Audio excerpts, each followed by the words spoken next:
Hi, and welcome to Stamp with Ginny. Today I'm going to share with you this fun card that I've made using the Blossom and Bloom stamp set found in the 2020 annual catalog.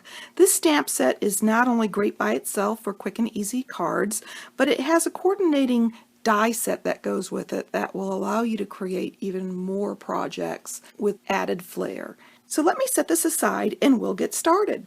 Okay, I have my Stamparatus here, and I am going to set my cardstock on the Stamparatus grid paper.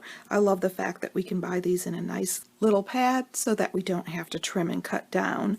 I am going to place the magnet on one side, and I've lined it up with my grid paper here, these solid lines. I'm going to take my Poppy Parade and open it. And spots are great for this if you find you get a lot of ink on your pad. But I'm going to ink up the Blooms and Blossom flower image here well with my Poppy Parade ink.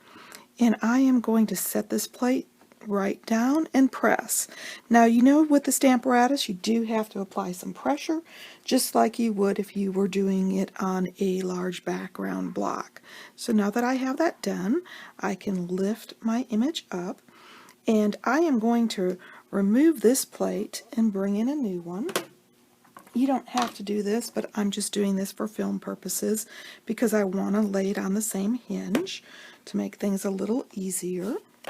At this point, I am going to leave my card front where it is, but I am going to move these magnets so that I have this top area free, and I am going to bring in this lovely little sentiment, Happy Birthday. This is a new stamp set, so my photopolymer stamps are really sticky. I'm going to place that here on my card front about where I want it. There we go. And then I'm ready to place that on my Stamparatus. And as you can see, this grid line allows me to see that I've got that nice and straight. So now I'm ready to ink that up. I've got my ink pads under the plate here, simply to allow it to have a little less bounce. And of course, like I said, I got some ink here on my plate, which is a great reason to use spots. It'll stop that. And let's see, I'm going to close and press and lift, and I've got a beautiful sentiment on there. So now I'm ready to set this aside, making sure I don't allow my magnets to connect, and I'm ready to finish stamping. So I'm going to use my Old Olive here and my Pacific Point, and I am going to bring in the leaf image here, and I'm going to pop some of these where I would like them. I'm just doing it randomly around the flowers. I love these images in the stamp set because they are a watercolor look and it does all the shading for you. And then I'm going to bring in my little center dot piece here, and I'm going to add these beautiful blue centers to the flowers. I'm just turning this dotted image a bit each time to fill in that empty space. There we go. And so now I'm finished stamping and I'm ready to assemble the card. I've got my thick Whisper White cardstock base here, so I'm going to fold that in half. And then I've got a piece of my Old Olive. And of course the measurements will be on my PDF that you can find through the link on the bottom of the video on my blog. And I'm going to adhere that straight onto the card front. And I'm going to flip over the sentiment panel, and I'm going to place a few Stampin' Dimensionals on the back side of my sentiment panel here. Remove the back cover.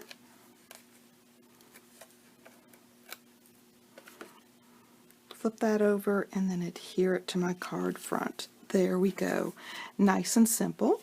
And of course I like to add a little bling, so I am going to bring in my basic rhinestones, and I am going to scatter a few of these small rhinestones around the front of my card.